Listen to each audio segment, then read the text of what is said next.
안녕하세요. 모닝쇼 김은별입니다. 간밤 뉴욕 증시는 하락으로 거래를 마쳤는데요. 이제 디데이 FOMC까지 딱 하루 남았습니다. 이를 두고 여전히 시장에서는 좋지 않은 지표들을 소화하면서 이렇게 하락하는 움직임을 기록하는 모습이었는데요. 유가는 지금 여전히 높은 수준을 유지하는 데다가 또 10년물 국채 금리가 2007년 이후에 최고치까지 치솟아 오르고 있습니다. 이렇게 불안한 시장 속에서 시장은 연준의 내년 전망과 더불어 어떤 단서들을 주목하게 될지 더욱더 중요해지는 시점인데요.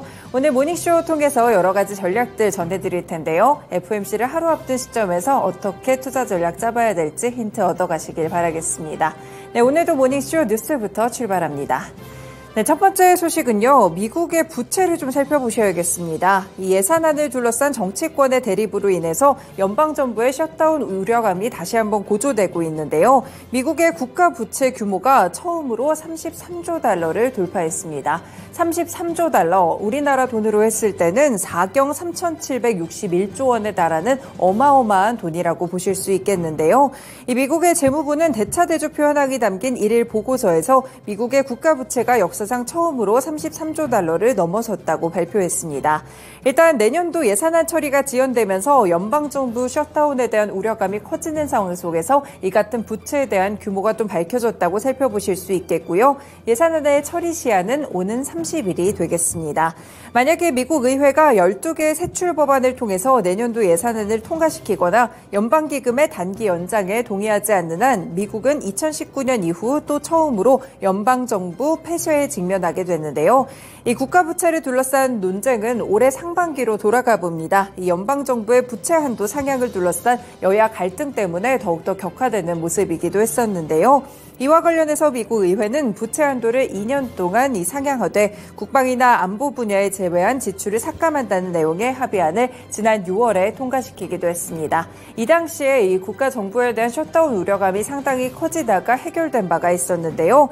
이번에는 부채와 관련된 협의가 또 어떻게 될지 살펴보시는 게 상당히 중요할 것 같고요. 또 지금 재정이 증가하면서 세수 확보에도 경고등이 커지고 있습니다. 바이든 정부에서 여러 가지 정책들을 추진하고 있는 가운데 인플레이션 감축법 같은 여러 가지 법안 때문에 지금 굉장히 많은 비용이 들 것으로 예상이 되고 있는데요. 이와 더불어 국가 부채도 어마어마한 규모로 늘어나고 있는 상황이기 때문에 더욱더 시장에 줄 충격에 대한 부분들 촉각을 곤두세워서 살펴보셔야겠습니다.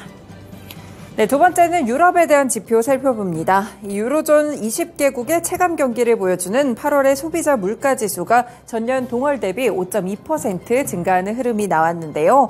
이 속보치였던 5.3%에서 0.1%포인트 하락한 수치라고 살펴보실 수 있겠습니다. 이 기간 근원지수 상승률은 같은 기간 6.2% 오르면서 속보치와 그대로 일치하는 흐름이었는데요.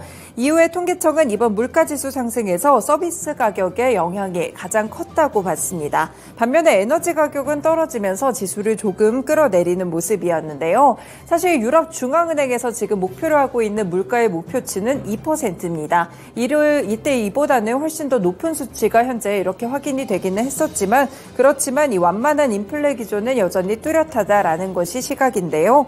실제로 ECB가 지난 14일에 기준금리를 사상 처음으로 이렇게 최고치까지 높이기도 했었고 무려 10회 연속 인상한 것이었습니다. 기존에는 기존금리 동결이 예상됐지만 예상을 깼었다는 점도 리스크로 작용을 했는데요. 일단 다만 ECB가 앞으로 기준금리에 대한 동결을 시사를 했기 때문에 내년 늦은 봄에는 기준금리 인하가 시작될 수 있다는 기대감도 함께 높아지고 있습니다. 네, 마지막 소식 체크해봅니다. 미국판 마켓컬리로 불리고 있는 식료품 배달 앱이죠. 인스타카트가 뉴욕 증시 상장 첫날인 두 자릿수대 오름세를 기록하는 흐름이 나왔습니다.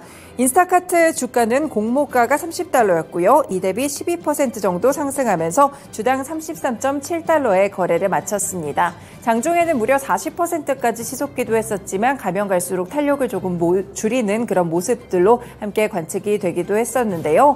일단 이 부분이 ARM이 상장한 이후에 IPO 시장에서 또 처음으로 상장을 했다는 점에서 상당한 주목을 이끌고 있습니다. 그래서 지금 시장에서는 이 인스타카트라는 종목보다는 IPO IPO 시장의 반등에 기대감을 조금 더 두고 있는 상황인데요. 실제로 뉴욕타임즈 쪽에서도 긍정적인 이런 평가를 내리기도 했고요. 블룸버그 통신에서는 인스타카트가 상장 전날 장중 43%나 뛰면서 IPO 시장에 탄력을 더하고 있다라고 분석했습니다. 월스트리트 저널 역시나 다시 깨어나는 IPO 시장의 시그널이다라는 긍정적인 평가를 주기도 했기 때문에 IPO 시장의 활성화가 되고 있다는 점에 포인트를 두고 인스타카트의 주가도 함께 살펴보시면 좋을 것 같습니다. 네, 앞으로도 지금 투자자들의 눈길은 다음날 상장을 앞두고 있는 기업들에 쏠리고 있는데요. 대표적으로 클라비오가 있습니다. 클라비오는 이제 공모가를 결정하게 되고요. 그리고 클라비오는 주당 $29 혹은 $30 정도로 현재 고심 중인 것으로 알려지고 있습니다. 클라비오뿐 아니라 지금 신발 제조업체로 유명한 버킨스탁이라든지 베트남에 본사를 두고 있는 인터넷 스타트업 VNG도 미국 상장을 준비하고 있는 상태이기 때문에 앞으로 IPO 시장에 얼마나 활기를 띠게 될지 이 부분 살펴보시면 좋을 것 같습니다. 네, 먼저 이렇게 오늘도 3가지 소식들 전해드렸습니다. 모닝쇼 본격적으로 출발합니다.